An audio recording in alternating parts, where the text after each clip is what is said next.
Ah putain, faut qu'on fasse une intro. Eh oui. Euh... Salut Alex. Salut, nouvelle saison, est-ce qu'on va enfin réussir à faire des intros un peu meilleures? Oh, pas en 7 tentatives. 7 tentatives, ok, une tentative déjà là. Ok. Bonjour Ludi. Salut Alex. Salut aujourd'hui. Et si tu rigoles à tout ce qu'on fait, ça va pas bien se Salut passer. aujourd'hui. Boyhood.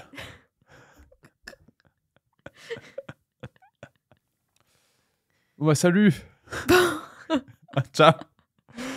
Putain, c'est terrible, mais faut vraiment qu'on se trouve un salut. truc pour commencer quoi. Moi je pense qu'on devrait mettre à chaque fois toutes nos tentatives d'intro. Ce serait un vrai truc, mais pas en entier. Bon allez, Ça une pourrait être ça dernière. notre truc. Salut. Salut Alex. Comment ça va? Bah ça va bien et toi? Ça va, ça va. T'as passé des bonnes vacances? Oui, c'était les vacances. T'es au taquet pour reprendre? Je suis au taquet pour reprendre sur Boyhood.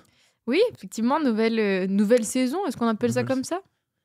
Non, Ok, continuité après la pause de qui relève du document. qui relève du document, épisode 8. Épisode 8, exactement, de ce podcast dédié au cinéma documentaire. Dédié au cinéma documentaire, c'est pour ça qu'on traite de Boyhood aujourd'hui. On a décidé film d'abandonner le absolument concept. documentaire.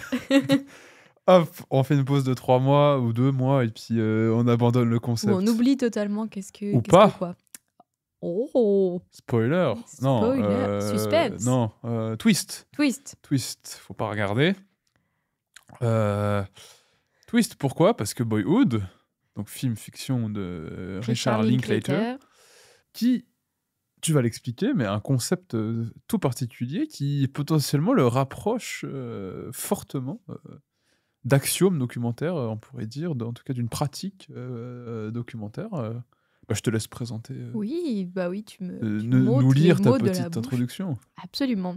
Eh ben, je lis, ou je tente d'interpréter. Donc, Boyhood, c'est un film qui est considéré comme le chef-d'œuvre du réalisateur texan Richard Linklater. C'est un film qui a marqué les esprits, entre autres pour son dispositif assez étonnant, c'est-à-dire qu'il a été tourné sur 12 ans, à raison de quelques jours de tournage par année. Les 12 ans ensuite étaient montés bout à bout dans l'ordre chronologique, et donc le film est construit autour d'ellipses beaucoup. Dans le film, Richard Linklater capte la vie de Mason Jr., qui est interprété par L.R. Coltrane, de ses 6 ans à ses 18 ans. Il capte aussi la vie de l'entourage de Mason, celui de sa grande sœur, Samantha, qui est interprétée par Lorelei Linklater, sa mère, Olivia, qui est interprétée par Patricia Arquette, et son père, Mason Sr., qui est interprété par Ethan Hawke. Boyhood, il est étiqueté comme un film de fiction, mais une dimension ou un degré documentaire est incontestablement présent dans le film qui, en moins de 3 heures, arrive à capter des corps qui sont soumis au temps, tente de saisir les passages d'une époque à une autre et même ce qui compose matériellement une époque, c'est-à-dire notamment sa technologie et ses événements, ou plutôt, comme on le verra peut-être, ses non-événements. Donc voilà, nous on a choisi de vous parler de ce film parce qu'on a pensé que on pouvait inverser en quelque sorte le processus de notre podcast. Au lieu de prendre un film catégorisé comme documentaire pour l'analyser dans son dispositif et le possible degré de fiction qu'il habite, on fait le contraire. On prend un film de fiction pour regarder ou pour mesurer son degré documentaire. C'est ce qu'on avait déjà un peu fait avec Mademoiselle Kenopsia, d'ailleurs, de Denis Côté. Absolument. À la différence peut-être que Boyhood, c'est un film qui a eu énormément de succès, qui a été nominé aux Oscars, qui a même gagné l'Oscar de la meilleure actrice pour Patricia Arquette. Donc c'est un film qui a beaucoup circulé dans les circuits cinématographiques. Puis fictionnel, c'est que d'habitude c'est un film qui vraiment est estampillé fictionnel et qui, comme tu l'as dit, c'est un film qui a plutôt marqué, quand même beaucoup marqué les esprits. Même à l'époque, c'était beaucoup de gens le considéraient comme leur film de l'année, leur film préféré qui était sorti cette année-là. Et puis quand on parle de Richard Linklater, qui a quand même une sacrée carrière en termes de nombre de films, on va dire, c'est le film que les gens connaissent et ont vu la plupart du temps. Oui. D'ailleurs, moi, ça a été pendant très longtemps mon film préféré. Je l'ai vu quand j'avais 17 ans, je pense, et j'ai tellement kiffé. Ça, je l'avais vu au cinéma aussi à l'époque. Mais moi, je connaissais Richard Linklater par un bout indirect parce que j'avais déjà vu certains de ses films avant de voir celui-ci, sans savoir que c'était des films de Richard Linklater. Parce que je pense beaucoup de gens, en fait, peut-être vous avez vu School of Rock ou Bernie, qui sont des films de Richard Linklater, mais... Ouais, parce qu'en fait, ce qu'il faut noter aussi, peut-être pour un peu faire un contexte de Richard Linklater, c'est qu'il a une filmographie très disparate. Il a fait beaucoup de comédies comme School of Rock et Bernie, que tu viens de dire, mais il a fait aussi la trilogie des Before, qui est donc ces 3 films de comédie romantique qui sont espacés, je crois, à 5-10 ans d'écart. Il a fait Boyhood, il a fait Dazed and Confused. C'est vraiment. Everybody Wants Some. Voilà, donc c'est vraiment difficile. Ouais. Théoriquement, on pourrait se dire, non, disons, à première vue, ce serait difficile de catégoriser Richard Linklater, mais après, nous, en observant un peu Boyhood, on a remarqué quelques-uns des traits particuliers de son cinéma. Une carrière qu'il partage avec son frère jumeau, Richard l'éclaté. Richard l'éclaté. Voilà, il y a les films de effectivement. Linklater qui seraient plus Boyhood ou Scanner Darkly ou Apollo 17 Vie. Après, les films de Richard l'éclaté qui sont Bernie, par exemple. Où es-tu, Bernadette? Où es-tu, Bernadette, que tu as particulièrement détesté, je crois. Absolument. Enfin, donc, commençons.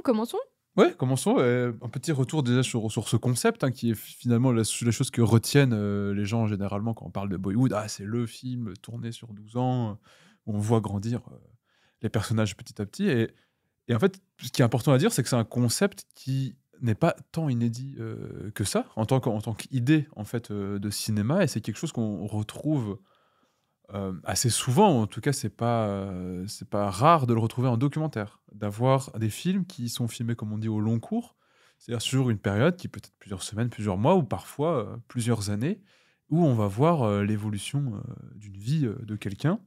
Je pourrais citer par exemple un film dramatique de Eric Baudelaire qui se passe donc sur une scolarité, ce qui est beaucoup plus court que Boyhood, mais où on voit les enfants d'une classe à l'autre, ou même au Profil paysan de Raymond Depardon. Bon, là, c'est sur plusieurs films, mais c'est la vie de paysans sur 10 ans, sur 3 films.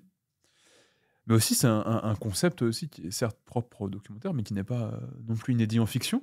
Hein, on peut penser d'ailleurs au film de la trilogie de Richard Linklater, Before, Sunrise, Sunset et Midnight. qui, sur moins d'une dizaine d'années, je crois, ou une dizaine À d'années, peu près plus d'une dizaine d'années, je donc pense. sur 3 films, suit les personnages qui évoluent de film en film.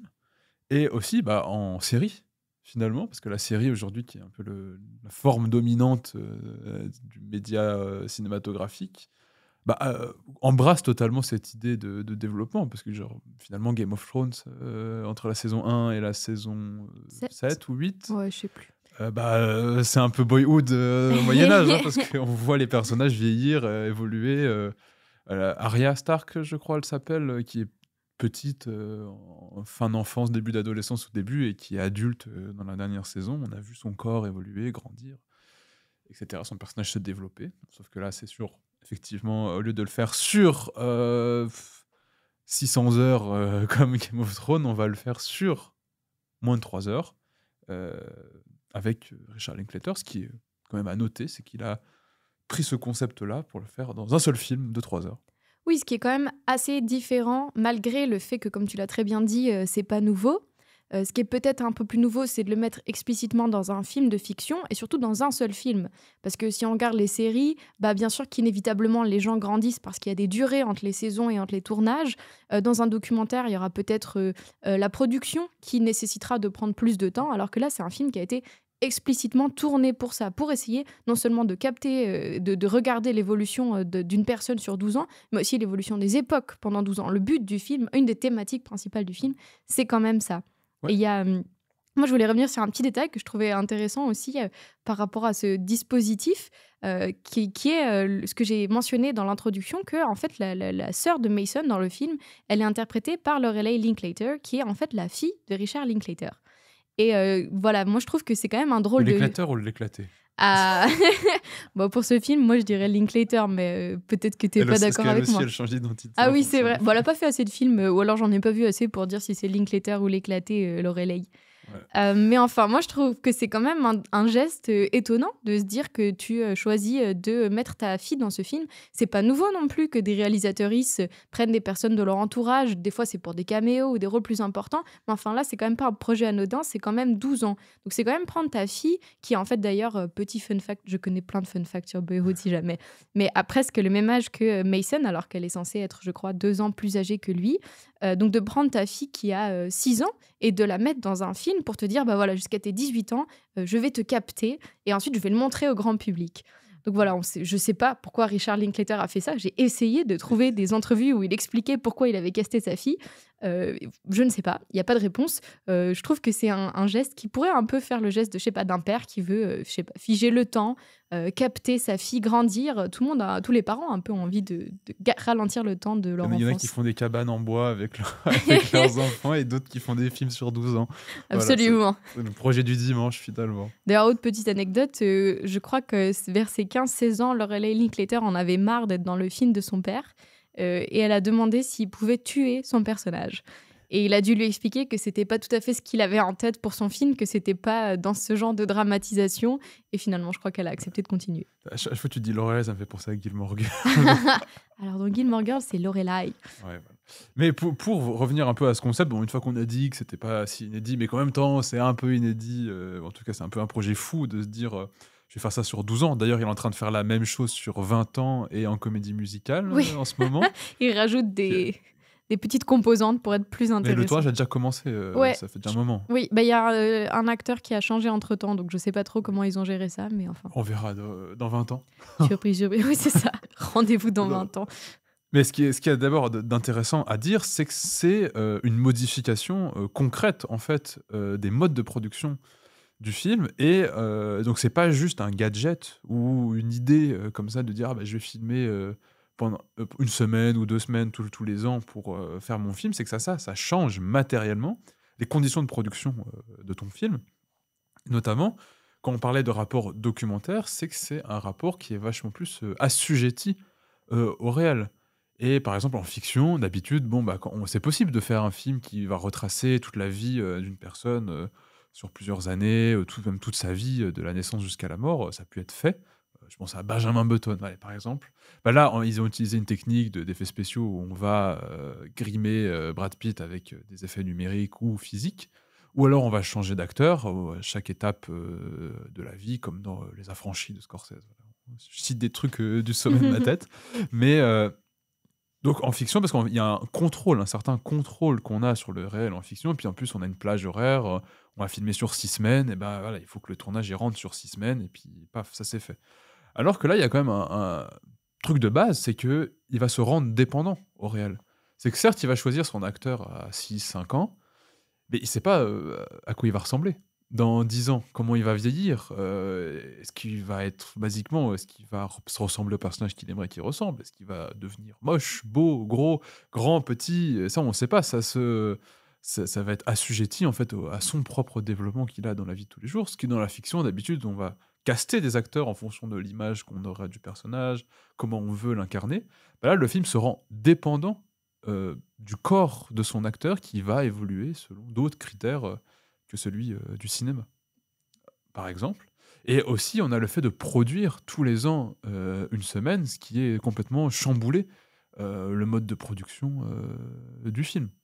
Oui, d'ailleurs, j'aime bien, je continue mes petites anecdotes, il y en aura plein, mais ce qui est un mode de production qui est très peu fait aux États-Unis notamment.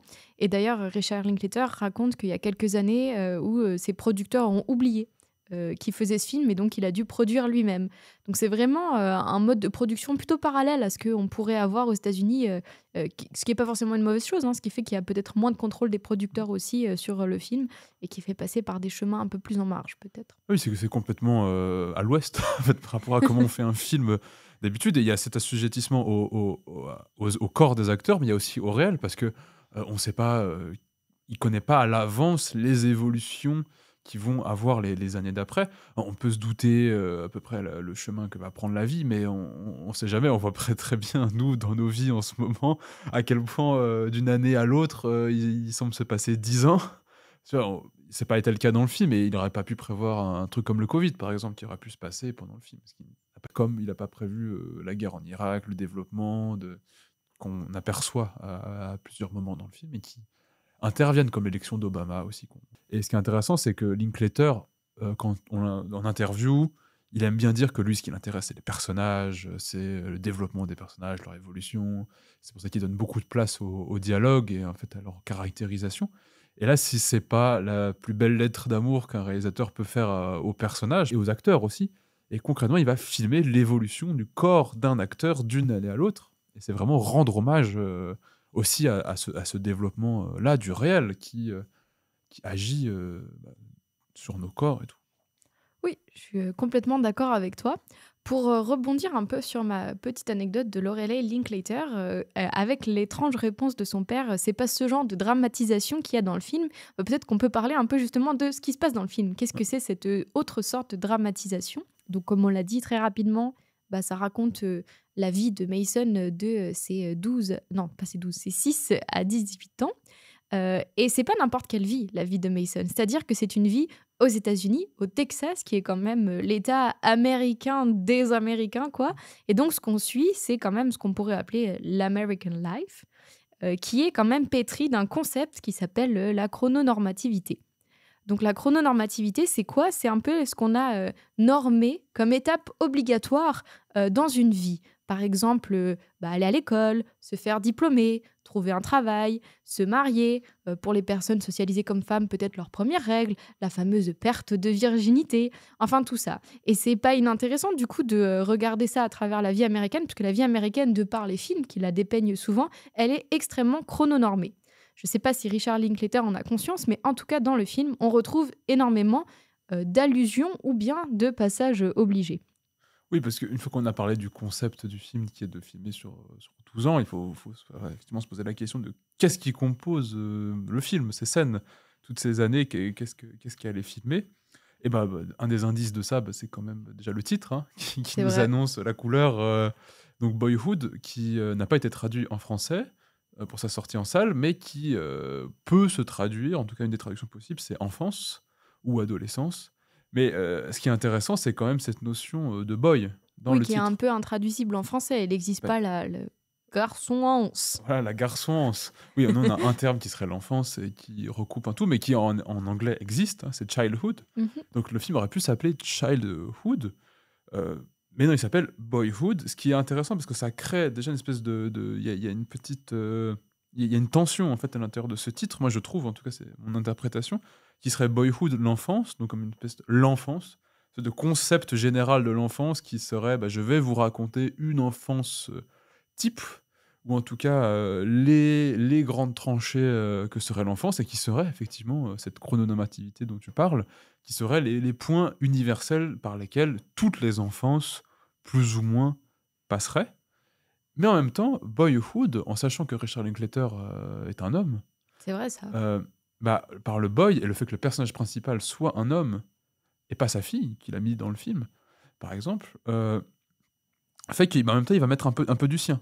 Aussi, bah, ça va être aussi un petit peu l'enfance de Richard Linklater. Mais bon, après ça, une fois qu'on a dit ça, bon, tous les réalisateurs parlent un peu d'eux, on parle tous un peu de nous, on parle toujours d'un endroit situé qui est l'enfance qu'on a vécue.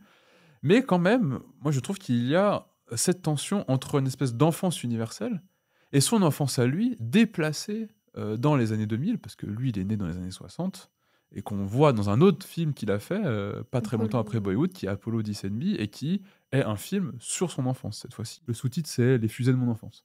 Mais déjà dans Boyhood, il y a ça, et même c'est très intéressant, je trouve, d'ailleurs, de le comparer à Apollo 10 en parallèle, et on vous conseille d'ailleurs d'écouter le podcast de La Gêne Occasionnée sur Apollo 10 qui on va essayer les deux se complètent, je pense, très bien pour comprendre quels sont les gestes principaux de Linklater.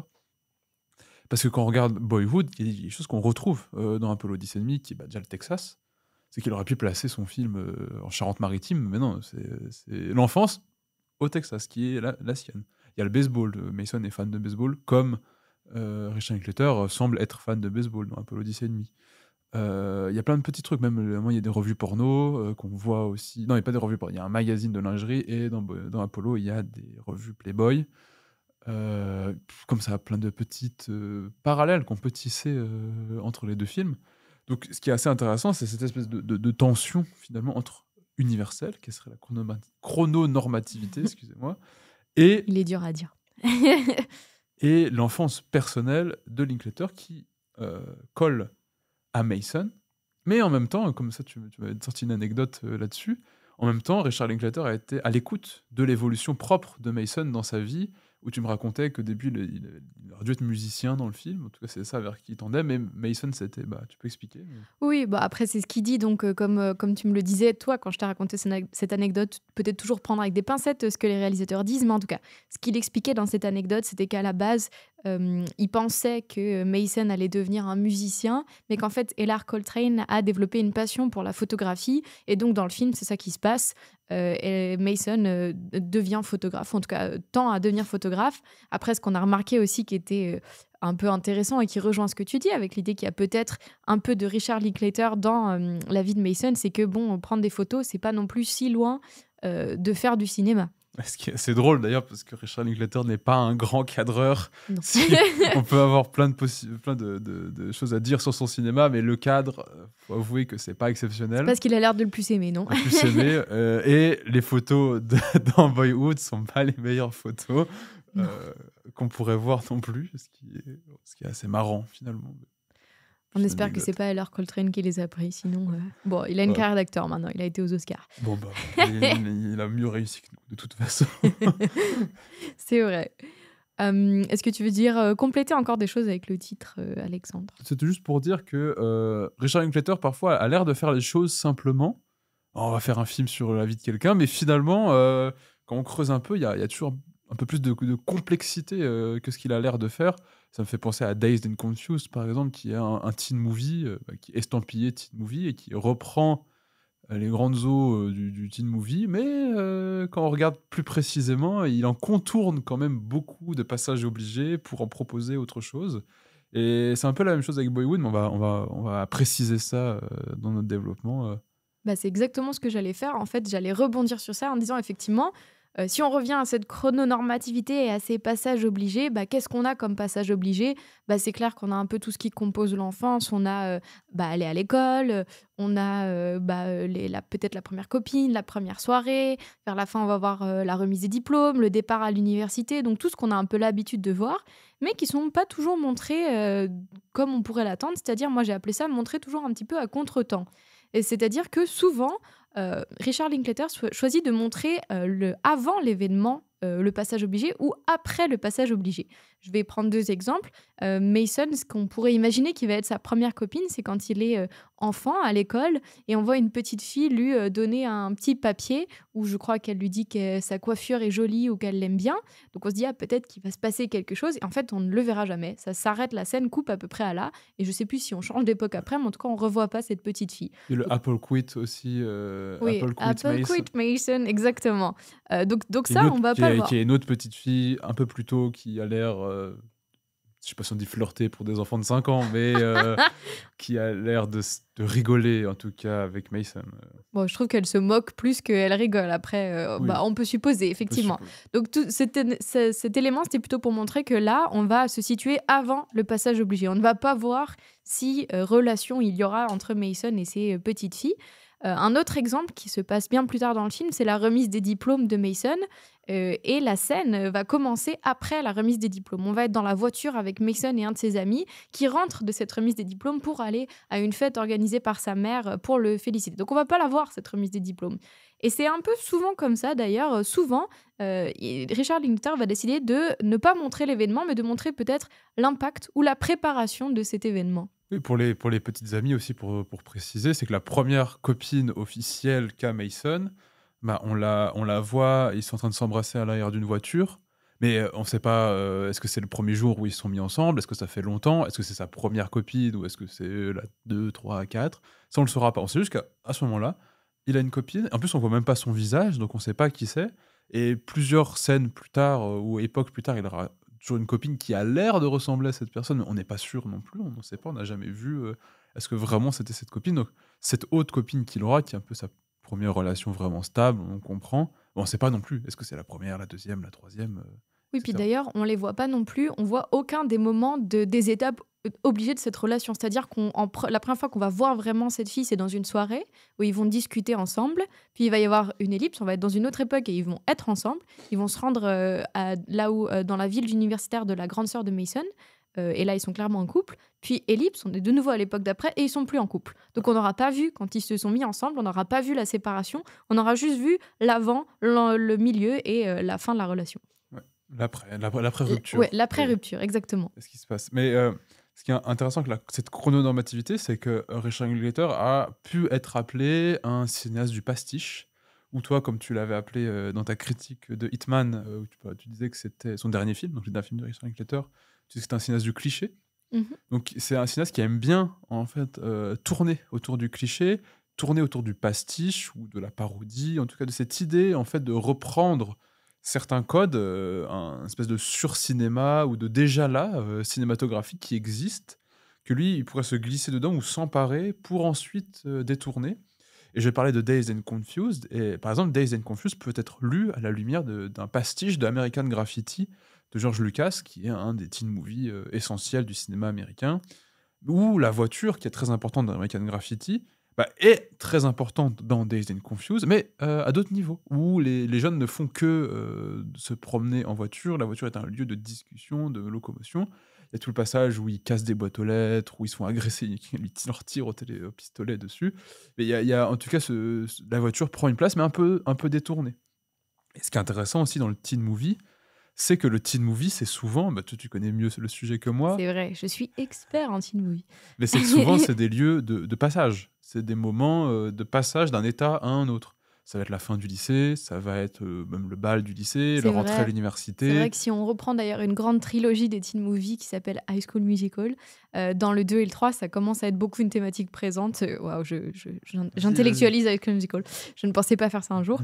Qui est une thématique très présente, le fait de l'après high school. Qu'est-ce qui va se passer? Ça va être quoi le futur? Comment on prépare l'après? Mais ce qui est essentiel dans Dazed and Confused, c'est que c'est la fin du lycée, je crois, et après il y a l'université aussi. Oui, c'est même la dernière soirée. C'est la une dernière fois que soirée du lycée. Donc, mais en tout cas, dans le teen movie, il y a souvent cette idée de passage d'un état à un autre, même ce qu'on retrouve dans Retour vers le futur, qui est pas vraiment un teen movie, mais qui tourne autour de certains codes du teen movie. Et ce qu'on retrouve en fait dans Boyhood, dans le fait que chaque fragment du film se passe sur quelques jours, tout au plus 2 à 3 jours, voire des fois même une seule journée, ce qui est l'unité temporelle en fait du teen movie, où chaque segment va représenter en fait le passage de l'un à l'autre, d'un état à un autre, mais tout en, comme tu disais, en détournant cette étape. On a finalement très peu d'événements qui se passent concrètement dans le segment. Le seul auquel je pense véritablement, c'est le moment où la mère va se séparer de son mari violent. Ça, c'est un peu le seul événement que l'on voit se dérouler devant nos yeux. Le moment où elle se sépare de son deuxième mari, Ouais. son Et troisième, encore je sais pas même si là, Ish qu'on voit, mais on en reparlera peut-être plus tard. Mais effectivement. Mais donc, tout ça, ça nous amène à faire que, pour moi, Boyhood, il y a un petit peu... En fait, il continue son travail du pastiche, mais en fait, Boyhood, c'est un peu un pastiche de la vie. Oui, il va reprendre un peu cette chrononormativité, ces étapes essentielles de la vie, ou en tout cas qui sont socialement considérées comme des étapes essentielles de la vie. École, naissance, mariage, enfant, mort, etc., qui sont des étapes de la vie, où lui, il va les prendre et les pasticher, tourner autour, ou les considérer comme des bornes, mais qu'on va venir contourner ou prendre par un angle un peu imprévu. Et c'est d'ailleurs quelque chose qui est adressé directement dans le film, entre la mère, qui, elle, est très attachée à ça, à ces étapes-là. Même à la fin, il y a tout un dialogue avec Mason où elle dit Ah, mais j'ai eu mes enfants, je suis allée aux études, machin. Fucking funeral. Voilà, et la seule étape qui me reste dans ma vie, c'est la mort, en fait. Ouais. Maintenant, c'est fini, sa vie. Il y aura la prochaine étape, c'est la mort. Alors qu'il y a une vision beaucoup plus chaotique, en fait, du quotidien, de la vie qui est en jeu et qui est plus représentée par le père et par les enfants qui, eux, euh, bah, vont avoir des événements qui vont les toucher autres que cela. Oui, parce que j'ai plusieurs réflexions en t'écoutant. Premièrement, ce qui est intéressant dans ce travail du cliché et de pastiche, c'est de le mesurer à cette espèce de dimension documentaire, à cette espèce de soumission en réel dans Boyhood, ce qui ne fait pas nécessairement dans Dazed and Confused, vu que c'est pas le même concept. En fait, je me suis aussi dit, Ce qui est intéressant, c'est qu'en le mesurant, au réel, en faisant tout ce que tu as dit, il y a aussi peut-être une mini, je sais pas si c'est une critique volontaire de la chrononormativité, mais on vient un peu démontrer l'espèce d'absurdité parfois, de ces passages obligés et j'avais un extrait que je voulais, nous faire écouter pour, voir justement cette espèce d'absurdité des passages obligés. Et le garçon qui est en photo sur ton profil Facebook, est-ce qu'il va venir? Quel garçon? Tu sais, celui qui se tient comme ça, le bras autour de toi, avec les cheveux devant le visage. Gareth? Ah, c'est comme ça qu'il s'appelle Gareth, d'accord. Et Gareth sera là? Ouais, c'est possible. Ah oui, c'est possible. J'ai appris plus de choses en allant voir son profil sur Facebook que lors de nos très enrichissantes conversations. C'est ton copain? En quelque sorte. Tu le connais? Il est venu chez vous? Ouais, des fois. Des fois? Des? Donc, c'est ton copain. Waouh! Et tu connais Sarah Palin? Ouais. Alors dis-moi ce que tu sais sur sa fille de 17 ans.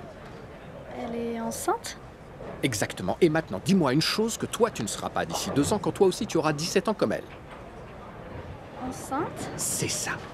Et quels sont les 2 moyens que tu as d'atteindre cet objectif?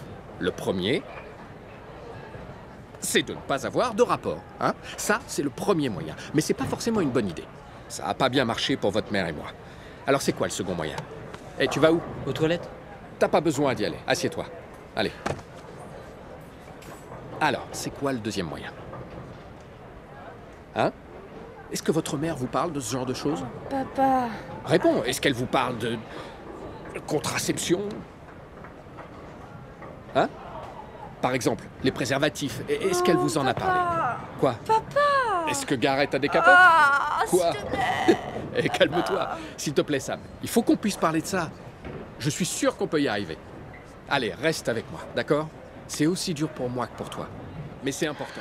J'ai lu un article. Donc pour l'autre jour donner, qui un disait petit que malheureusement- contexte, c'est, au plus ou moins au début du film. Enfin au début, on a déjà eu plusieurs, époques, Samantha, je pense 14-15 ans, qui «In a couple years when you'll be 17». Et donc on apprend qu'elle a, son premier copain. Dans une discussion avec son père et son frère, ils ont été au bowling et ils sont en train de, manger ensemble après on n'a pas vu la partie, mais visiblement après, la partie, de bowling. Donc moi ce que je trouvais Ils ont intéressant. déjà fait. Ils ont Plutôt. déjà fait une partie quelques années plus tôt, effectivement, donc on suppose que ça s'est reproduit là. Bon, il y a plusieurs choses que je trouvais intéressantes dans cet extrait, notamment au regard de la chrononormativité. Déjà, de ce qu'on dit, cette idée de à contretemps, le premier copain de Samantha, on l'a pas vu, on l'apprend dans une conversation, donc on l'a pas concrètement vu dans des images dans le film. Mais ce que je trouvais aussi qui était relatif à la chrononormativité, c'était cette conversation en soi, qui est une des rares fois où un événement, un passage obligé est montré. Et ce passage obligé, en tout cas qui me paraît assez obligé et que moi personnellement j'ai connu, c'est cette conversation qu'on a avec les parents sur la contraception et le fait de devenir sexuellement actif. Et cette fameuse conversation qui est théoriquement censée être obligée. Mais comme on le voit dans ce passage, enfin comme on l'entend, eh ben, tous les deux sont très mal à l'aise. D'ailleurs, après, ils vont être interrompus par la copine du père qui va dire bonjour. Une fois qu'elle va repartir, ils vont reprendre la conversation et là, ça va se terminer. Les deux vont éclater de rire, peut-être par malaise, peut-être par soulagement que la conversation se termine.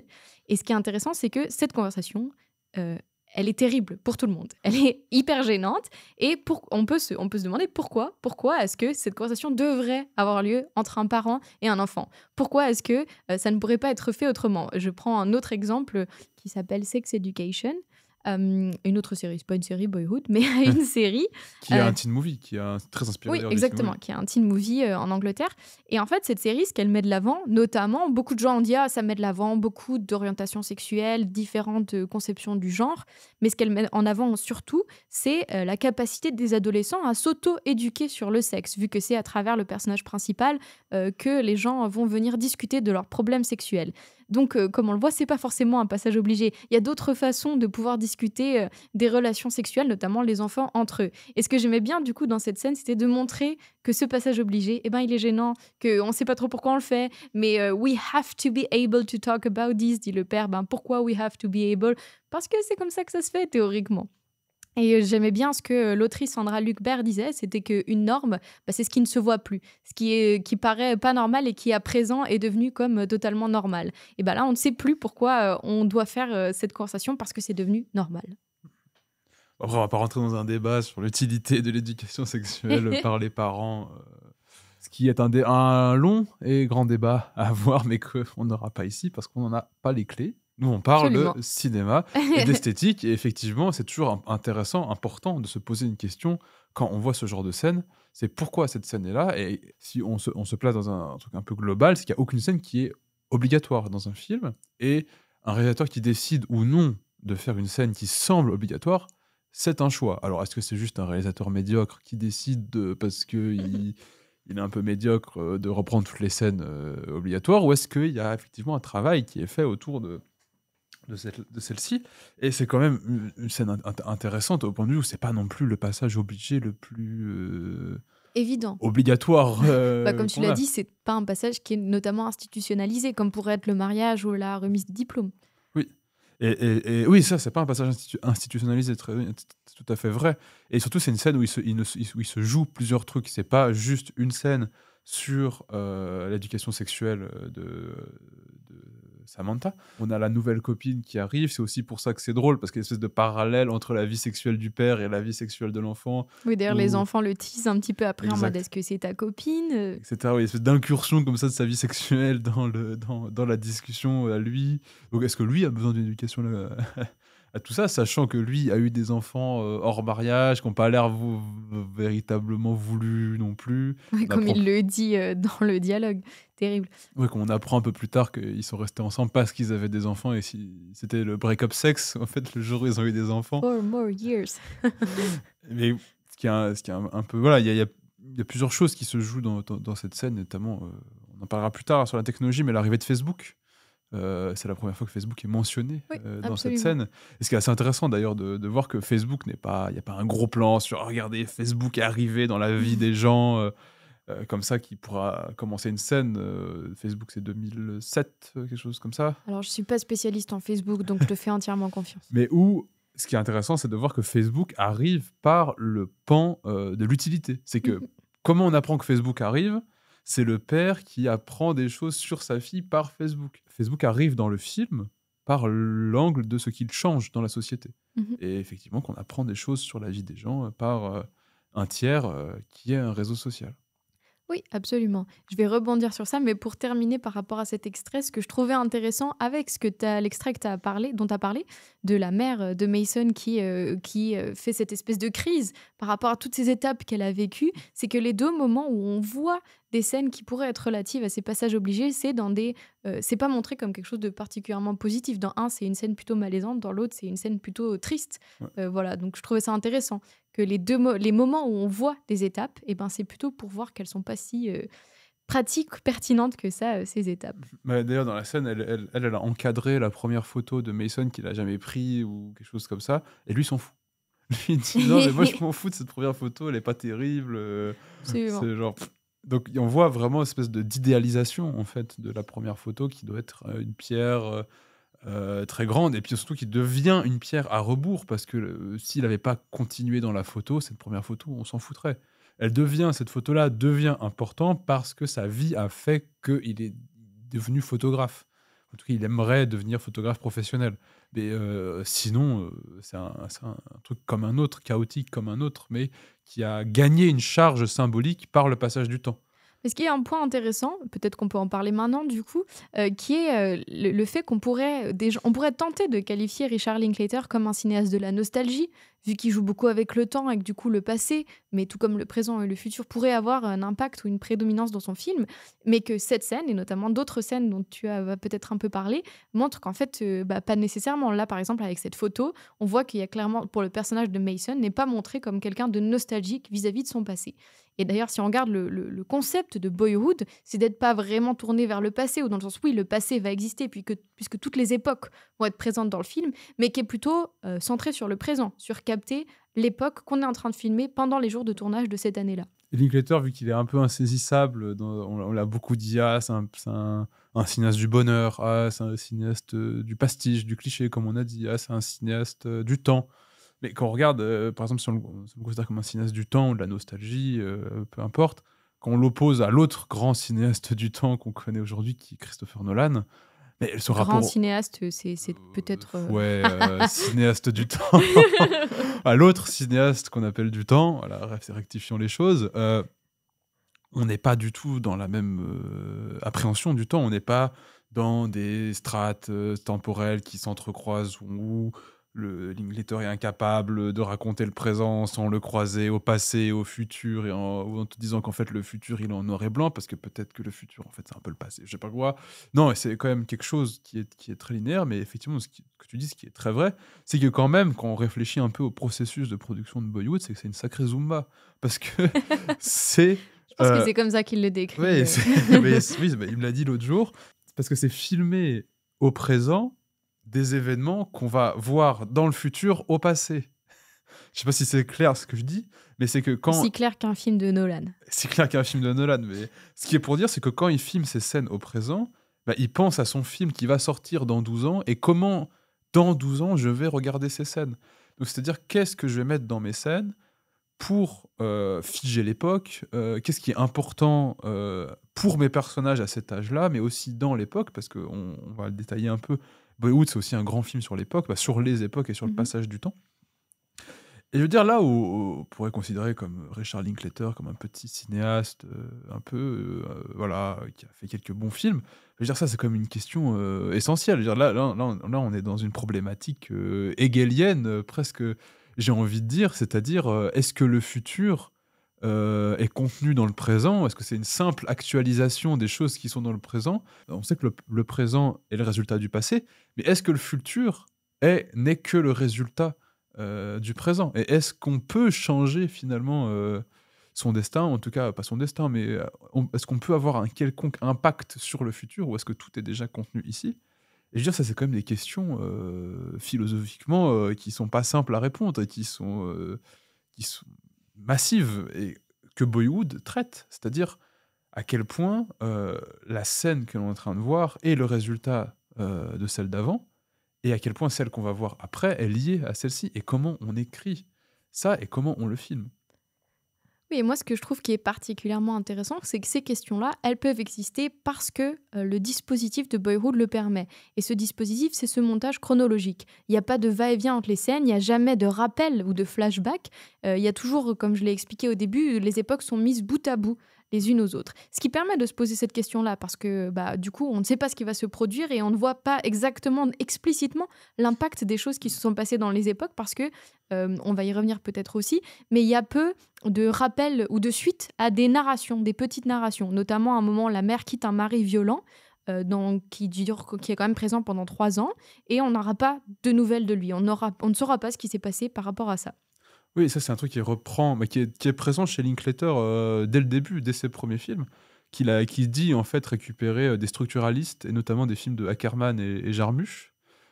Voilà, pour un petit réalisateur pas connu, où il dit que c'est bon, ses influences, c'est quand même Ackerman et Jarmusch, bon, c'est pas rien, mais surtout où il dit de cette idée d'avoir des petits segments, lui d'ailleurs en plan fixe, souvent dans le temps, long plan fixe, qui vont s'intercaler et qui petit à petit, par l'effet du montage, vont prendre du sens. Et ce qui s'est transformé chez lui, notamment dans Slacker, un de ses premiers films, son deuxième ou troisième film. Oui, qui pour rappel, Slacker, c'est un film dans lequel on ne fait que suivre des gens qui se croisent, et à chaque fois qu'on croise quelqu'un, enfin pas à chaque fois, mais le film se construit comme on suit une nouvelle personne, et en fait il n'y a jamais des personnages récurrents, c'est toujours au gré des gens qu'on croise. Je crois que le début du film, c'est Richard Linklater qui monte dans un taxi, il se met à parler avec le mec du taxi, on avance, il y a un accident de voiture, et puis après on commence à suivre quelqu'un qui a vu l'accident de voiture, puis après on comprend qu'en fait cette personne-là, c'est la personne qui a mis en scène cet accident de voiture pour tuer sa mère ou je sais pas quoi, puis après on suit quelqu'un d'autre, et ce qui fait qu'en fait on a plein d'histoires qui sont des segments, mais comme tu dis, qui ne se finira jamais. Qui sont toujours inachevés. Parce que le deuxième gars, après Richard Linklater, on comprend qu'il a voulu tuer sa mère, qu'il a l'air d'être un peu sataniste, ou en tout cas de faire des trucs de culte. Il y a la police qui arrive, donc putain, on est en train de passer dans un thriller un peu peut-être un peu fantastique, avec une secte et tout. Et puis il fait, ah non, on va aller voir autre chose, on va aller voir des gens qui vendent des poteries au bord de la route, ou je sais pas quoi. Et où à un moment donné, il y a un voleur qui essaie de braquer un espèce de vieux marxiste chez lui, puis finalement on abandonne. Donc c'est cette idée aussi qui reprend dans Boyhood, effectivement, d'avoir des segments qui se termineront pas.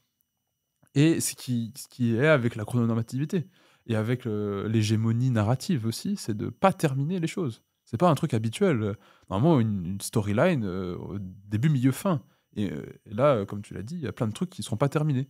Je sais pas si tu as d'autres exemples, mais effectivement, il y a le père, quand ils se séparent, je sais plus si c'est Mason ou Samantha qui dit: «Oh, est-ce qu'on les reverra un jour?» Mhm. Et elle dit: «Je sais pas», et puis on les reverra jamais. C'est fini cette histoire. Ouais. Ou notamment le deuxième mari. En fait, on peut surtout voir ça avec les maris de la mère de Mason, qui donc a le premier mari, c'est Ethan Hawke. Après, elle a cet homme violent. Puis après, elle en a un troisième qui s'appelle Jim, qui est militaire. Et tout d'un coup, d'une époque à l'autre, on comprend que ça a l'air de plus ou moins mal se passer. Puis il est plus là. Et Ouais. on ne l'en entendra plus parler. On ne saura pas ce qu'il est advenu de lui. Ouais, c'est ça, donc c'est quand même un trouble dans l'ordre narratif global qui est de ne pas terminer, de pas terminer ce qu'on lance comme ça, et ce rappel au chaos en fait de la vie et du fait que les bornes, en tout cas les choses symboliques, comme on parlait de la première photo, bah, ce sont des choses qui sont construites à rebours, toujours. Quelque chose qui est important dans le futur l'est devenu parce que ça a pris l'importance. Chaque chose n'est pas importante en soi, finalement.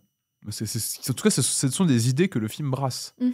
et ne nous impose pas, comme tu l'as dit, avec une espèce de montage un peu. Ah mon Dieu, regardez cet élément, il est ultra important dans la vie de cette Gros personne. sabot qui viendrait continuer chaque narration dans l'époque d'après. Ce qui donne un film beaucoup plus foisonnant d'ailleurs. Voilà, on ne sait pas d'où vient la passion de Mason pour la photo, Exact. par exemple. Il n'y a pas un événement flashback en noir et blanc. Ah, regardez, c'est ce jour-là où Mason est devenu passionné de photos.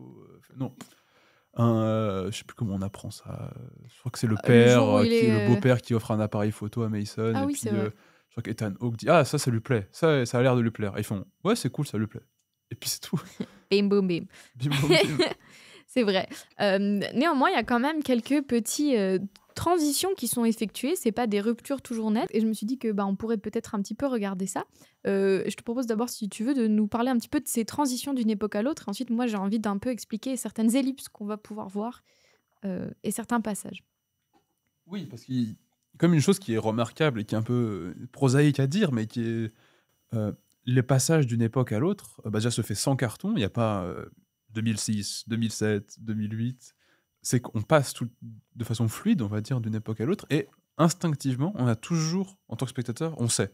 Je sais pas, ici, c'est que si vous regardez le film, vraiment, à chaque fois, on a deviné avant que le film nous le dise véritablement qu'on a changé d'époque. On le sait, hein, on a compris. On a compris. Ce qui est assez, déjà, ce qui est assez quand même un tour de force en termes de réalisation, d'arriver à faire ça. Et après, se poser la question, c'est comment il y arrive. Comment on comprend? Comment il y arrive, comment on comprend. Il y a l'évolution des corps. Parce que quand on est enfant, d'une année à l'autre, le corps change énormément. Après, il va utiliser les cheveux parce qu'à partir du moment où les corps quand même, quand ils deviennent plus adultes, changent moins rapidement. Oui, ce qui est un peu amusant d'ailleurs, parce que les cheveux, il les utilise aussi pour Mason et Samantha.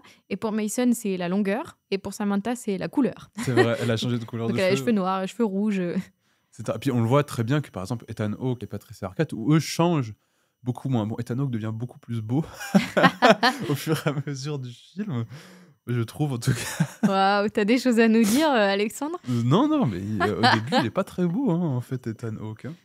C'est Je plus un ne vieux me beau. prononcerai pas sur C'est plus un vieux beau l'état physique qu'un jeune d'Ethan beau. Hawke. Hein. C'est peut-être pour ça qu'il continue à le mettre dans ses films, Richard Ouais, Linklater. peut-être.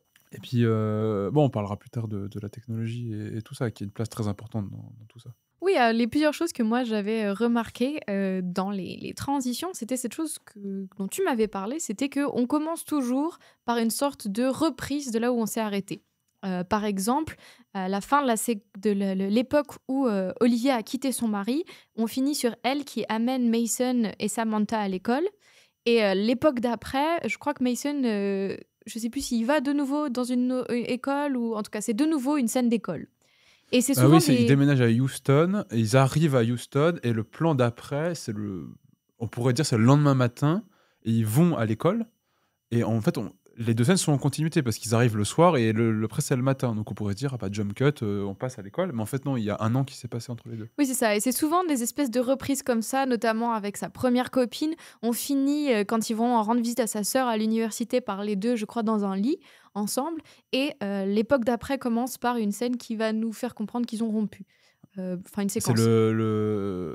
il a gagné un prix pour les C'est ça, photos. pour les photos d'elle, d'ailleurs, c'est elle Ouais. en photo. Et après, il va la voir dans un parc et ils vont discuter de leur rupture. Donc, on revient quand même, parce qu'on aurait pu commencer cette époque à n'importe quel endroit. Il aurait pu être en train de parler avec sa mère de complètement autre chose. Mais Richard Linklater choisit de recommencer par un bout de cette histoire-là. Même si, comme on l'a dit, on a raté des morceaux. Le plus symptomatique de ça, c'est le magasin d'alcool. C'est que le mari violent, ils sont au magasin d'alcool, il va acheter de l'alcool en disant ah peut-être que il y a des gens qui viennent ce week-end. Le fils dit il y a jamais personne qui vient, il dit toujours ça, il y a jamais personne qui vient. Et après scène d'après, on le voit qu'il se sert un verre d'alcool chez lui d'ailleurs. Un drôle de mélange où il met vraiment beaucoup d'alcool et une espèce très de peu de Sprite. un tout petit bouchon de Voilà, Sprite. un bouchon de Sprite pour la couleur. Mais juste après, donc il y a une espèce aussi de lien en fait entre les deux, mais aussi d'une évolution. On comprend que l'alcoolisme de cet homme s'est empiré Oui. avec le temps.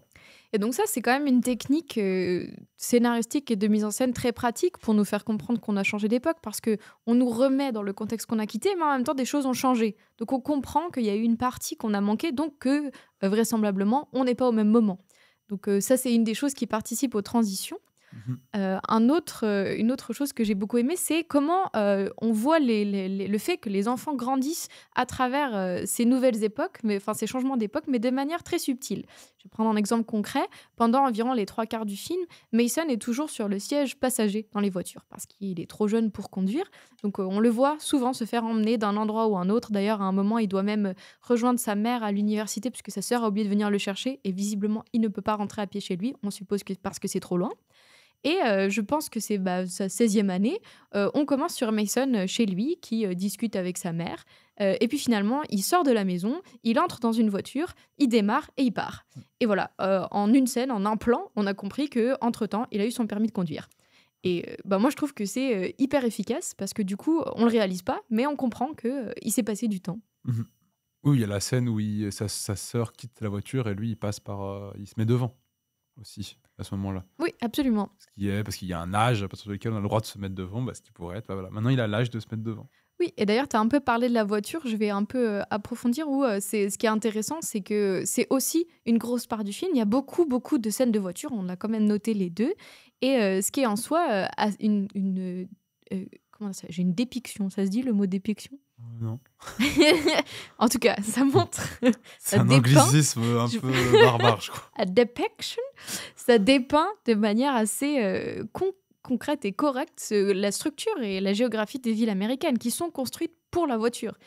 Dans les villes américaines, on peut rarement se déplacer à pied, en tout cas pas quand on sort du centre-ville, et on doit exister à travers la voiture. Donc pour moi, ça, c'est, je sais pas si c'est une observation, mais en tout cas, c'est une reproduction assez juste de ce qui se passe aux États-Unis. Après, c'est la voiture aux États-Unis. Voilà, il y a des livres entiers qui ont été écrits sur la voiture aux États-Unis, la voiture au cinéma, Ouais.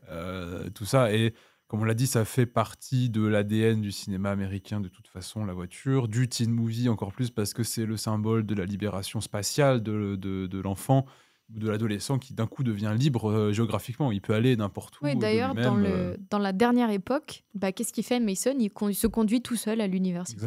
Exact. Et même dans tous les films de Linklater, ça a une place importante. On disait Dazed and Confused, il y a une voiture. Dans Apollo 10 et demi, il y a tous les voyages à la plage qui sont en voiture. Donc, et même ça participe aussi de ça, de Linklater, qui est un de ses motifs, c'est la parole en mouvement. C'est des gens qui parlent en se déplaçant, que ce soit à pied, en voiture ou en vélo.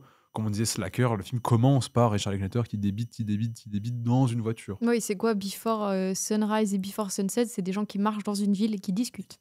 Donc ça fait partie de ça. Et dans une autre vue, Richard Linklater dit qu'il aime pas particulièrement la philosophie et la politique, mais qu'il aime bien les gens qui parlent de philosophie et de politique et qui disent des trucs sans être vraiment sûrs de ce qu'ils racontent et qui ont des grandes théories comme ça. En tout cas, il aime bien cette espèce d'énergie qui est développée au moment de la théorisation de trucs. Ce qu'on voit d'ailleurs dans Boyhood à la fin, où Mason devient une espèce un petit peu complotiste, mais pas non plus à fond, mais il devient un peu complotiste sur les réseaux sociaux et les téléphones, où je sais plus si c'est le gouvernement américain qui espionne tout le monde, ou ce qui s'est avéré être vrai plus tard. Ouais, Mais parfois, une part d'eux, ouais. et en tout cas, il y a ce côté-là qui est un peu présent parfois dans les films de Linklater, où Ethan Hawke est un peu comme ça aussi, où il parle un peu de la guerre en Irak. C'est pas vraiment un sujet politique dans le film, c'est plutôt presque une question morale, en fait. En politique, il y a des choses bien et il y a des choses mal. La guerre en Irak, c'est mal, donc il faut être contre la guerre en Irak. Il n'y a pas de développement politique autre que ça dans le film. Mais encore une fois, ça peut mettre des scènes avec Ethan Hawke qui dit à Mason qui a genre 6 ou 7 ans, pour qui tu vas voter là. Alors, C'est vrai qu'il dit ça. Oui, et tu dis qu'il n'y a pas vraiment de développement politique, mais enfin, ce qu'on assiste quand même, c'est à une forme d'embourgeoisement de la famille de Mason, parce que on commence quand même dans un état de précarité quand même assez grand. Ils vivent dans une toute petite maison, elle n'a pas beaucoup d'argent. Oui. Et puis, ils vont déménager. La mère de Mason va reprendre ses études à l'université. Ouais. Elle va devenir prof. Elle va acheter une maison. Donc, petit à petit, ils s'embourgeoisent. Et Et le d'ailleurs, premier mari, c'est un gros moment d'embourgeoisement parce oui, qu'il parce passe qu'il est d'une prof petite maison à d'université. une énorme maison Avec un jardin, avec trampoline et tout ça. Mhm. Et ce qui est intéressant, c'est qu'en fait, au fur et à mesure qu'ils s'embourgeoisent, on a quand même un petit déplacement de la sphère politique. Où au début, on suit quand même beaucoup le père qui met des affiches pour Obama, qui est contre la guerre d'Irak et qui dit à ses enfants que voilà, la guerre d'Irak, on est contre. Et puis, plusieurs années après, la mère de Mason se marie avec un ancien soldat qui a participé à la guerre d'Irak et qui Mhm. raconte d'ailleurs un moment où il était en Irak et qui le raconte de manière très... On ne sait pas si c'est l'Irak ou l'Afghanistan à cette Ah oui, époque-là. c'est vrai qu'on ne sait pas. J'ai supposé Irak, mais effectivement, on ne sait pas.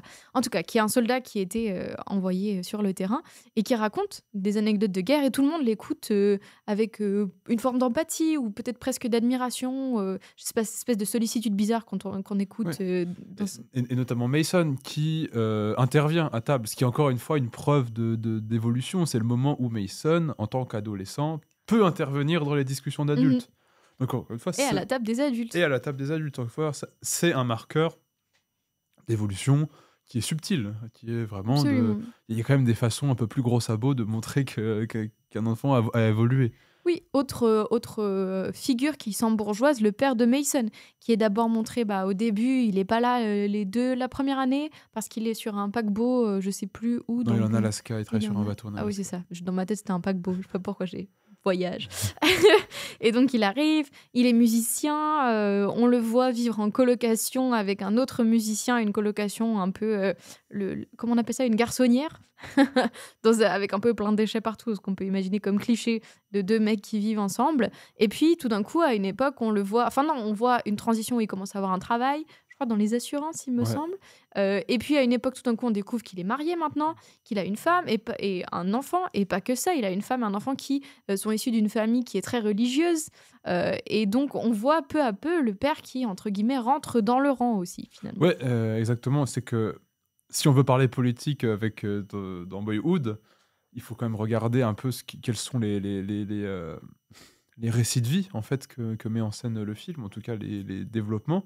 Effectivement, il y a cet embourgeoisement-là, mais il y a quand même... moi, je trouve ce que je trouve qui est plutôt intéressant, c'est que Richard Linklater laisse transparaître certains affects un peu conservateurs avec ce film, ce qui, moi, je suis plutôt agréablement surpris. En tout cas, ça ne me dérange Toi, pas. t'adores les affects conservateurs. J'adore les affects conservateurs, c'est exactement pour ça. Non, mais je trouve qu'il y a une espèce de libération de sa politique à l'intérieur qui amène De son des espèce idées. de moraliste de gauche, comme tu disais. Ouais, de Il faut moralisme être pour de gauche. Obama, il faut être contre la guerre en Irak. Exactement, c'est qu'à la fois, il y a ça, il y a une espèce de moralisme gauchiste qui est pas très intéressant, mais où là, un peu comme dans un film de Clint Eastwood, finalement, où on a une espèce ouais, un Wim Wenders. Tu vois, je dirais plus un Wim Wenders. Richard Linklater, c'est un peu comme Perfect Days, tu vois, qui était le meilleur film de droite de l'année dernière.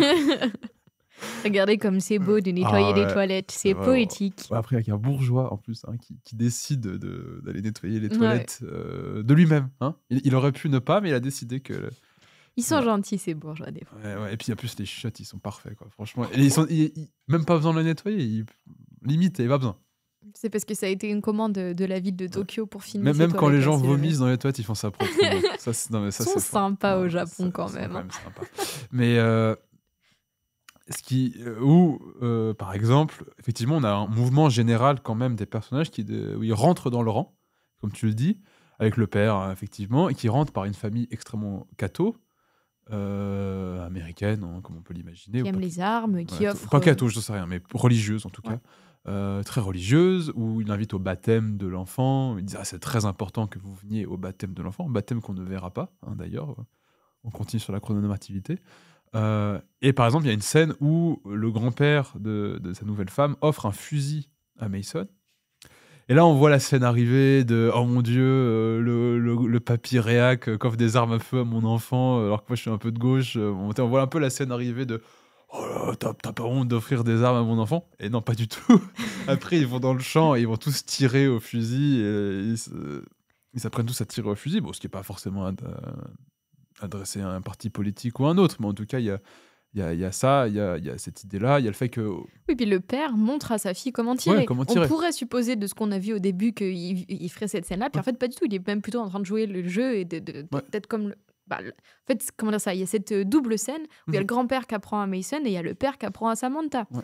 Donc il n'est pas en train de faire quelque chose de dissident par rapport à ça. Non. Il vient reproduire ce que le grand-père fait. Mais là où c'est le plus clair, c'est quand même la scène, en tout cas la ligne d'histoire avec le travailleur immigré hispanophone qui vient réparer la tuyauterie de sa maison, où il parle pas très bien anglais. Donc on la comprend. tuyauterie de la mère de Mason. Oui, de Par la contre. mère Là, de on la est maison plus de la sur- mère de on Mason. suit plus le père, Ouais. on est sur la mère. Où il lui dit « Oh, il faudrait changer le tuyau parce que le tuyau, il est pourri. » Et puis là, la mère, elle lui dit « Oh, vous êtes très intelligent, vous devriez aller à l'école. » Et il dit je peux pas, j'ai pas le temps. Elle fait si, il y a les cours du soir. Il y a les cours du soir. Et puis, on a 3 ou 4, 5, ou je sais plus, en tout cas plusieurs années plus tard, comme par hasard, il recroise ce gars-là qui est devenu manager d'un restaurant et il lui dit « Ah, et là, il parle un anglais parfait. » Et il lui dit « Merci, vous avez changé ma vie. » Je voulais vraiment vous remercier, c'est grâce à vous. Voilà, vous avez changé ma vie. Et il leur offre le repas. Ils sont sympas aussi, ces blancs qui aident comme ça. Comme ça. Juste avec des conseils qu'ils Voilà. donnent. C'est gratuit, allez, regardez. Mais on sent qu'il y a quand même une fascination pour l'école, en tout cas chez Linklater, où même Mason, qui est mauvais à l'école, au début, il bosse pas, machin, mais il va être libéré par l'école, parce que c'est l'école qui va lui amener sa passion de la photo, qui va lui permettre d'en vivre, machin, avec le professeur qui lui fait un sermon dans la chambre noire en disant il y a plein de gens qui veulent faire de la photo, etc. Mais si tu veux vraiment te démarquer, je sais plus ce qu'il fait comme discours, mais... Et Mason va trouver sa vocation à travers l'école, et après il va pouvoir enfin aller à l'université, alors qu'il n'était pas forcément la personne qui aurait pu aller à l'université, alors que sa sœur, elle, avait des bonnes notes depuis toujours. Ou la Exact. mère qui se développe par l'université aussi, par l'école, même si elle est le personnage peut-être le plus compliqué, on va dire, le Plus opaque, le plus peut-être. rugueux, ouais, le plus opaque du film par rapport aux autres. Est-ce que tu veux continuer sur la mer? Ah ouais, je peux continuer Ouais, vas-y. rapidement sur la mer, mais effectivement, les personnages les plus intéressants, parce qu'effectivement, elles sont bourgeoises, mais par certaines choses qui lui arrivent dans sa vie, notamment ses multiples divorces, le mari violent, financièrement, on sent que c'est un peu compliqué en même temps, qu'elle a des dettes, qu'elle s'est endettée, que l'embourgeoisement, finalement, elle n'est pas beaucoup plus heureuse au début qu'à la fin du film, même ça a l'air même presque d'être pire sur certains points, au niveau santé mentale, etc. Et en même temps, elle est montrée aussi comme vraiment foncièrement une rabat-joie. Une rabat-joie. Une rabat-joie. Oh. Ou quand... Rabat-bourgeoise, pas mal. Ou quand le père arrive, pour la première fois, il n'a pas vu ses enfants depuis 3 ans, je crois, ou un truc comme ça, 2 ans. Et il arrive, et il passe un peu de temps, et elle arrive, elle le défonce, basiquement. Puis elle lui dit de prendre ses clics et ses claques et de se barrer de là. Alors parce qu'il a foutu la merde dans son emploi du temps ce jour-là. Donc, Oui, parce qu'il a décidé d'amener les enfants au bowling et de manger avec, alors que voilà. et de ne Et pas de les ramener ramener- chez sa mère, de les ramener directement à la maison. Exact. Et puis ça a foutu en l'air son emploi du temps qu'elle avait. Donc ce qui est une articulation effectivement des familles monoparentales qui est pas la plus simple condition de vie. Et puis du père un peu absent qui arrive et qui fout le bordel parce qu'il veut voir ses gamins qui n'ont un peu rien à foutre de la vie quotidienne et qui s'en occupent pas au quotidien. Il y a ça, et puis après il y a plusieurs discours où il dit que sa mère est un peu chiante. Hein. Il y a plusieurs dialogues là-dessus, où on appuie un peu là-dessus en tout cas. Mais en même temps, c'est une mère montrée comme une mère qui est foncièrement, qui s'occupe extrêmement bien de ses enfants, qui Qui est très responsable. en très tout cas. responsable, qui s'est sacrifiée pour la vie de ses enfants, tout ça. Notamment toute la scène de la violence conjugale. Oui, qui parvient à s'émanciper de ce mari dans une scène très intéressante, mais je sais pas si on en parle, on verra, selon où nous mène la conversation. Cette scène-là avec les adultes me fait, avec le retour du père, me fait penser à un autre aspect assez important du film, qui est que, bah, comment dire ça? Le la représentation des parents, bien sûr qu'elle est importante, mais elle est pas vue depuis le point de vue des parents. Elle est vue d'un point de vue particulier, c'est celui des enfants. Parce que le film fait pas que relater ce qui se passe, il se met aussi à la hauteur, des enfants, enfin surtout de Mason. Et ce qui fait plutôt très bien, parce qu'il nous permet de capter peut-être, un point de vue sur la réalité qui serait pas celui d'un adulte. Et j'ai de nouveau un extrait que je propose d'écouter pour qu'on puisse un peu réfléchir à ça. My mom owns Neil Works, the arts and crafts store over there. So I'm just kind of hanging out. But I'm supposed to be going to the hospital soon. How come? You know Courtney? Girl with the dyed black hair and the nose ring. Wears Hot Topic every day. I think so. We used to be best friends growing up, but we've kind of grown apart. She sort of got all emo, she thinks I'm a prep, but I still consider her a friend. Anyway, she cut one of her wrists. I don't know how bad, but I think I should go visit. So what are you reading? Oh, it's Breakfast of Champions. Kurt Vonnegut. I think my older brother likes him. I'm reading To Kill a Mockingbird for the 3rd time. My friends make fun of me. I think I'm the only girl in the whole school who doesn't like the Twilight books. Have you read them? Sure haven't. Donc de nouveau, pour donner un contexte, on est au début de l'adolescence de Mason. Il a déménagé à Houston, il me semble. Non. Juste à côté de Houston. Et là, il est en train de rentrer de l'école. Et il parle avec une fille de son école, visiblement, qui est sur un vélo, d'ailleurs qui marche avec son vélo, ce qui est toujours un peu rigolo. Et donc c'est un plan large, une seule séquence, je crois. Hein. C'est cet unique plan qui les suit les deux alors qu'ils sont en train de marcher et discuter. Et moi, ce que j'aime dans cette scène et qui, pour moi, est assez représentatif du point de vue, de se mettre du point de vue des enfants, c'est la façon dont il parle dont la fille raconte son amie qui est donc à l'hôpital. Donc elle raconte qu'elle va aller à l'hôpital puisqu'elle a une ancienne amie à elle, qu'elle considère toujours comme une amie, qui s'est tailladé un de ses poignets. Donc qui parle littéralement d'une tentative de suicide. Mais elle en parle de manière extrêmement anodine finalement. Et elle le raconte un peu sur le même ton de voix qu'elle lui demande ensuite après quel livre elle lit et ce que sa mère est en train de faire comme travail. Donc vraiment, et d'ailleurs elle ne met pas le mot suicide, elle n'a pas l'air particulièrement triste. Et d'ailleurs juste après avoir annoncé ça, elle change de sujet et elle dit à Mason, bon alors qu'est-ce que tu lis ? Et ce que je trouve, enfin personnellement, moi, j'ai jamais vu le suicide être traité comme ça dans un film.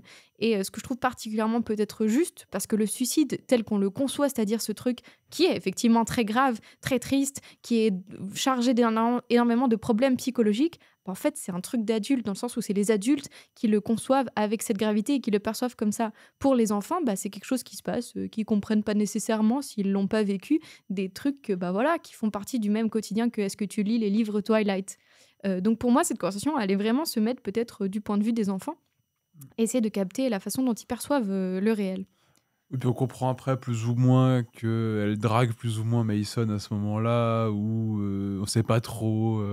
qu'à la fin, elle dit « Oui, j'ai ma copine qui t'aime bien, il faut que tu viennes à la fête. » On sait pas trop si elle parle d'elle ou si elle parle vraiment de sa pote. Et puis en fait, on voit qu'elle utilise effectivement cette amie pour se mettre de l'avant. « Ah, mais moi, je vais aller... Ouais. Je suis une bonne personne, je vais aller à l'hôpital pour elle. Moi, je lis Kill a Mockingbird. Moi, je ne lis pas vos livres Twilight, la Twilight. Moi, je lis des bons livres. » Ah, moi, je l'avais pas tellement lu comme une scène de drague, mais vraiment plus comme une scène d'espèce de babillage de jeunes ados, vieux enfants, on pourrait dire ça comme ça. Ouais, mais on n'est pas sûr, en fait, on sait pas vraiment ce qui se joue à l'intérieur de cette scène. Et, c'est ça qui est intéressant aussi, c'est que la scène n'est pas claire. Et puis, elle paraît inutile dans l'ordre narratif du film, parce qu'elle n'apporte rien. Alors, cette fille, on la reverra jamais. La reverra jamais, c'est pas une relation. Concrètement, ça nous apporte aucune information, à part le fait qu'il est déménagé. Mais voilà. Et c'est une scène qui est quand même assez longue, qui dure une minute, quoi. Mais qui, effectivement, qui ne se donne pas à lire comme ça. À l'issue de la scène, on peut pas vraiment dire qu'est-ce qui s'est passé. Est-ce que cette personne l'a dragué ou pas ? On sait pas. Ouais. Il se passe plein de choses. En plus, Mason n'a pas l'air hyper réceptif, il s'en fout un peu. Sure haven't. Ah ouais. Ce qui est assez symptomatique façon du film, c'est-à-dire de filmer comme une espèce de grande tranchée universelle de l'enfance par ces petits bouts-là, par ces petits moments. Par ces petits moments quotidiens, ouais. Finalement.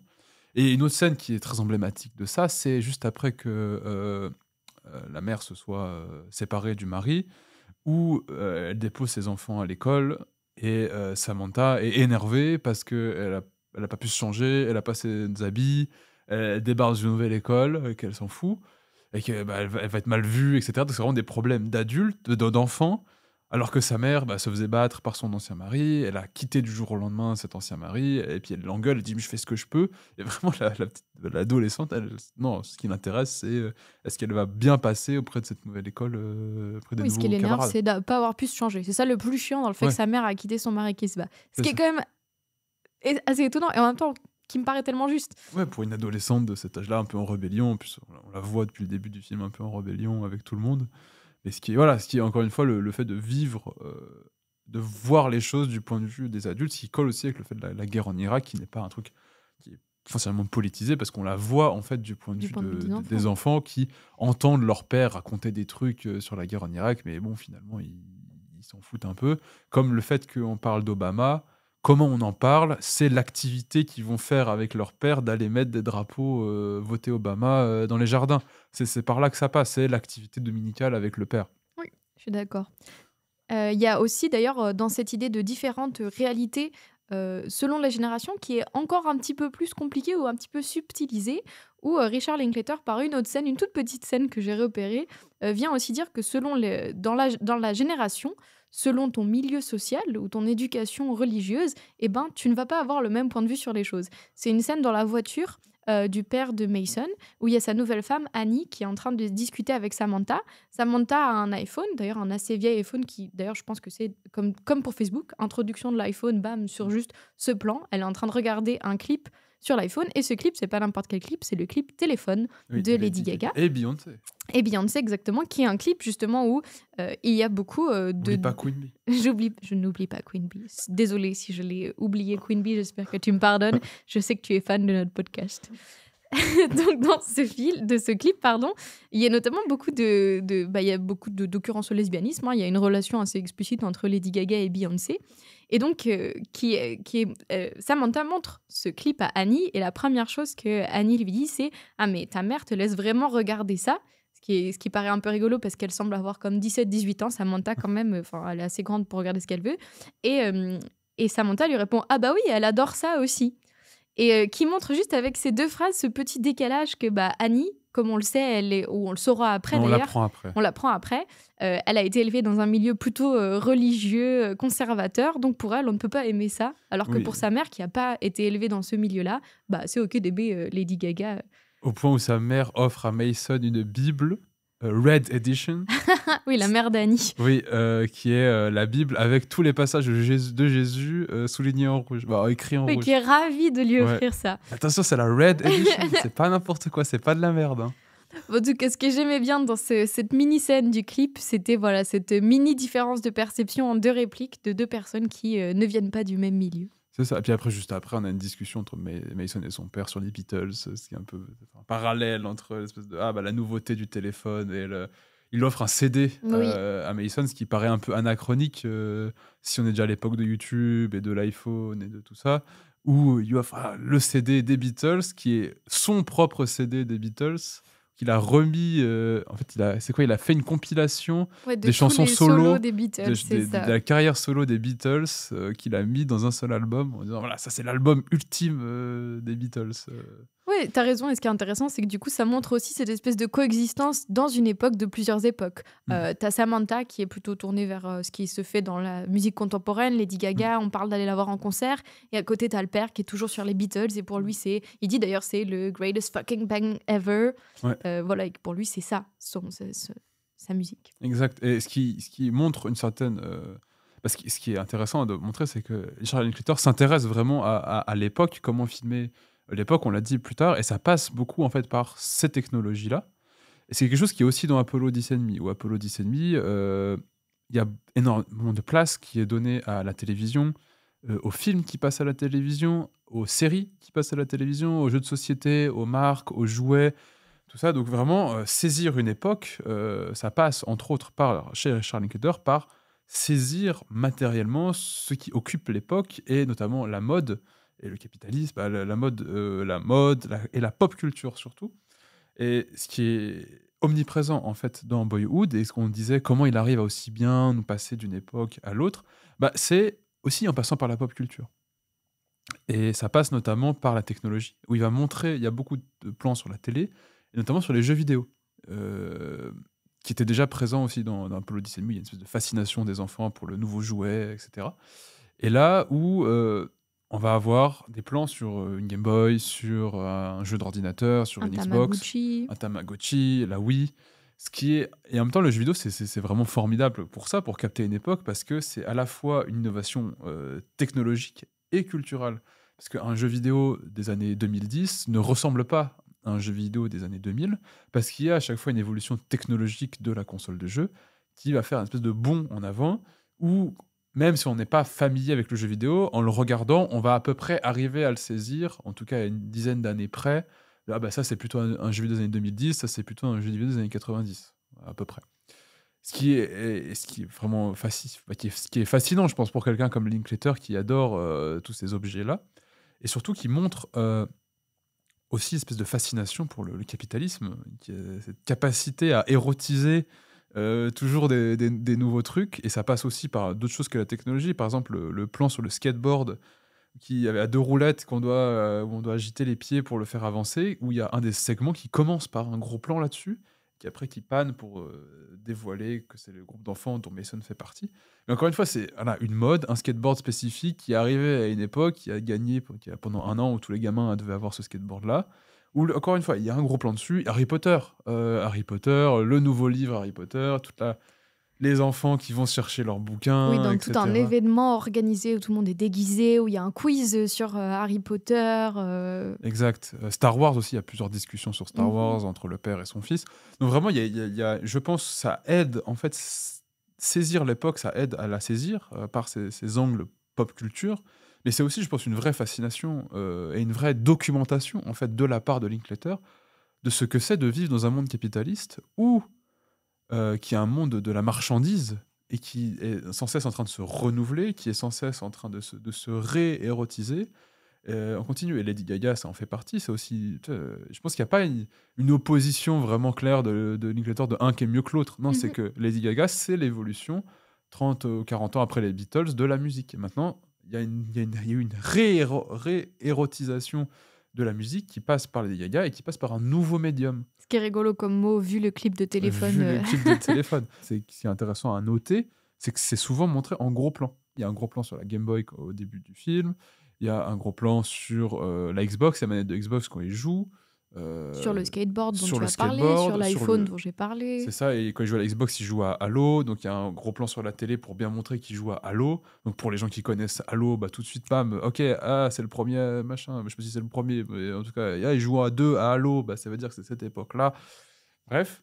Mais c'est aussi, le gros plan, c'est le plan de la fascination. C'est le plan qui va isoler du reste du monde. C'est vraiment un plan qui va diriger très fort le regard C'est sur ça. parce qu'il va être occupé généralement que par une seule chose, notamment les technologies. Là. Exactement. Et je pense qu'il y a quand même quelque part l'idée chez Linklater de l'isolement des technologies. Que le jeu vidéo, c'est aussi une évolution.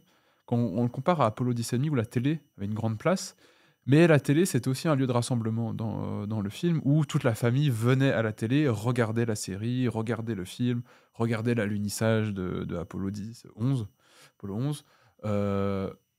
Alors que là, il y a quand même un isolement de la part de la technologie où ça va s'adapter avec une évolution en fait, de Mason par la photographie vers l'ouverture au monde. Parce que Mason, c'est vraiment quelqu'un qui est plutôt renfermé sur lui-même. On le voit, moi, il joue à l'ordinateur, et puis la professeure lui dit « Est-ce que tu as fait ton devoir ?» Il fait « Non, je joue. » Apple quit Mason. Exactement cette scène-là. Et qui est portée par le père. Notamment avec cette discussion très importante dont parle notamment Bégodeau dans le podcast sur Apollo 10,5, de la fascination pour le quotidien chez Linklater, des petites choses du quotidien, de la nature, en fait, où une scène où Mason demande à son père est-ce que les elfes existent, ou je crois que c'est ça quelque chose. Non, Oui, est-ce que la magie existe, et son père dit non. Mais imagine les baleines dans l'océan qui peuvent respirer sous l'eau, où tu peux nager à l'intérieur parce qu'elles sont tellement énormes, etc. Il dit ça, c'est de la magie. Et c'est un peu ce développement-là que subit Mason aussi, dans le film, avec le père qui est vraiment quelqu'un qui va l'ouvrir en fait aux sensations. La première fois qu'ils vont au bowling, c'est pas pour rien non plus, parce que le bowling, c'est un sport, mais c'est aussi un sport de sensations, de rouler la boule, de bruit, Il va l'emmener au camping, ils vont l'emmener plusieurs fois, sauter dans l'eau, dormir dans une tente, Pisser sur le feu. tirer au fusil, la musique. Ils vont plusieurs fois jouer de la musique. Il va jouer à un moment de la musique, il va lui offrir des albums de musique, il va lui faire écouter de la musique à la radio.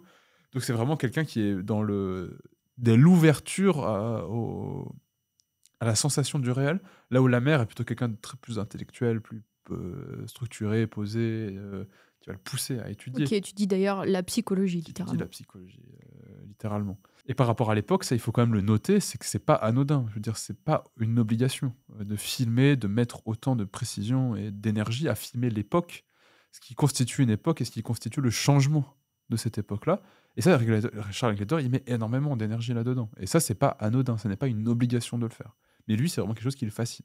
Et qui contribuerait peut-être à ce qu'on appelait cet aspect documentaire au début, qu'on a plutôt centré sur l'évolution des corps, mais qui passe aussi beaucoup par cette captation très précise des technologies d'une époque. Exactement, et de l'évolution, en fait, des époques de l'une à l'autre.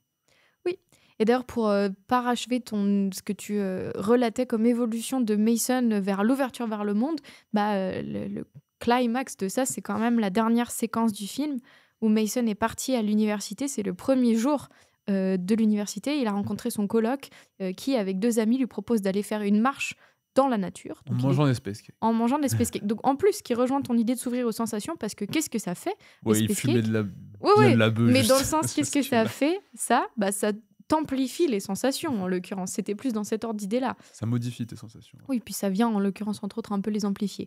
En tout cas, et il arrive, et le film se termine sur un plan de Mason et une fille qu'on ne connaîtra pas plus que ça, qui sont en train de regarder le paysage, qui font littéralement ça. Exact. Et il y a le contre-champ. Et Exactement. on verra pas le paysage. Si on le voit le paysage, peut-être, On voit le paysage, ensuite Ouais. on revient sur eux et le film cut. ça termine. Ce sont eux qui nous regardent, qui regardent le paysage Absolument. à travers nous. Donc on termine quand même sur Mason qui est ouvert au monde et à ce qui se passe autour de lui. Exact. J'aurais peut-être un dernier point. Mais dernier point de Donkey. Pour terminer ce podcast. Peut-être que toi, tu as autre chose à dire. Moi j'ai tout dit. C'est par rapport à la chrononormativité, c'est quelque chose qui m'est revenu en tête quand tu parlais de ça, c'est qu'on parlait de pastiche, de chrononormativité, et il y a un truc intéressant. Dur à dire ce mot, hein. Ouais.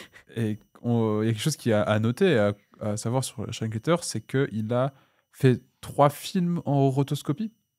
Oui, 3. Apollo films. 10,5, Waking Life et Scanner Darkly. Parce que la rotoscopie, c'est filmer quelque chose et repasser par-dessus avec de l'animation. Donc il y a toujours une espèce d'espace entre le film qui a été filmé à la base et l'animation qui, par-dessus, vient rajouter une espèce de surréel, une couche, ce qui correspond peut-être à cet amour du quotidien, du naturel, en venant le sublimer en fait par l'animation, qui est un moyen de rendre le plus précisément possible les sensations du réel. Mais ce qui est aussi, par rapport à la chrononormativité, si on le met en parallèle, c'est que c'est une façon, pour Richard Linklater, c'est que c'est quelqu'un qui voit le monde de façon médiée. C'est qu'il y a toujours une médiation entre lui et le monde, qui est soit la rotoscopie, donc il y a une espèce d'espace, une espèce de sas entre lui et le monde, ou le pastiche, le cliché, la chrononormativité, qui est un espèce de déjà structuré du monde. C'est que pour accéder au monde, Richard Linklater a besoin de passer par une espèce de passerelle, de médiation, qui serait soit le scénario, soit le pastiche, soit la chrononormativité, qui serait comme un déjà là, en fait, une structure, en fait, un réel déjà structuré. Parce que comme on l'a dit, dans ce film-là, certes, on a un peu ce chaos, ce quotidien, mais on a aussi des grandes bornes qui sont toujours là. Donc on est un peu à cheval entre un film qui est très classique, structuré, avec des évolutions dramatiques, et un film très chaotique qui montre des choses du quotidien sans qu'il y ait de sens. Mais on n'est pas dans l'un, on n'est pas dans l'autre non plus. On est vraiment dans ce rapport, et moi je pense qu'il y a une espèce, c'est ça, de... J'ai pas vraiment la conclusion à cette idée-là, mais je pense que Richard Linklater a vraiment un rapport de médiation au réel. On est, par exemple, comme dit Bégodeau, je pense que c'est un grand réaliste. Effectivement, c'est quelqu'un qui a un amour du réel et met beaucoup d'énergie à retranscrire le réel dans ses films, à lui donner matière. Mais on n'est pas chez Rossellini, par exemple, qui va mettre de la fiction dans un espace réel. Où vraiment, il y a vraiment où le documentaire et la fiction se côtoient, en fait, dans le même plan, mais non pas exactement la même chose, la même incarnation. On n'est pas non plus chez Haneke, où le rapport entre fiction et réalité va avoir la même matière. Par exemple, dans Caché, par exemple. La même facture. La même facture. On est un peu dans cette idée-là, parce que à quoi sert la rotoscopie, c'est aussi d'uniformiser les médiations, mais on n'est pas dans la même idée, exactement. Ni comme chez Godard aussi, entre la télévision, le cinéma, le réel, on n'est pas... On tourne, j'ai l'impression, autour de ces idées-là, chez Linklater, mais pas exactement pareil. Ouais, ça va pas plus loin que ça, ma réflexion. C'est des pistes, c'est pas mal ça de finir sur des pistes de réflexion sur Linklater. Voilà, on a vous laisse avec réfléchi, ça. on vous laisse réfléchir après là. Hop là, faites le travail aussi. Faites votre- exactement. Eh ben, merci Alex pour cette critique de Boyhood. Ah, merci à toi. Et moi, j'ai décidé que vu que c'était une nouvelle saison, mais pas vraiment, c'est toi qui allais faire des blagues pour annoncer le prochain podcast. Ah, maintenant. c'est moi qui fais des blagues. Eh ben, on se revoit le jour d'après. Ok, ouais. On va rester sur ça. Tu fais plein de clins d'œil avec tes yeux. Qui sait ce que ça veut dire? Allez, salut! Au revoir. Time to finish your work, Mason. Apple quit.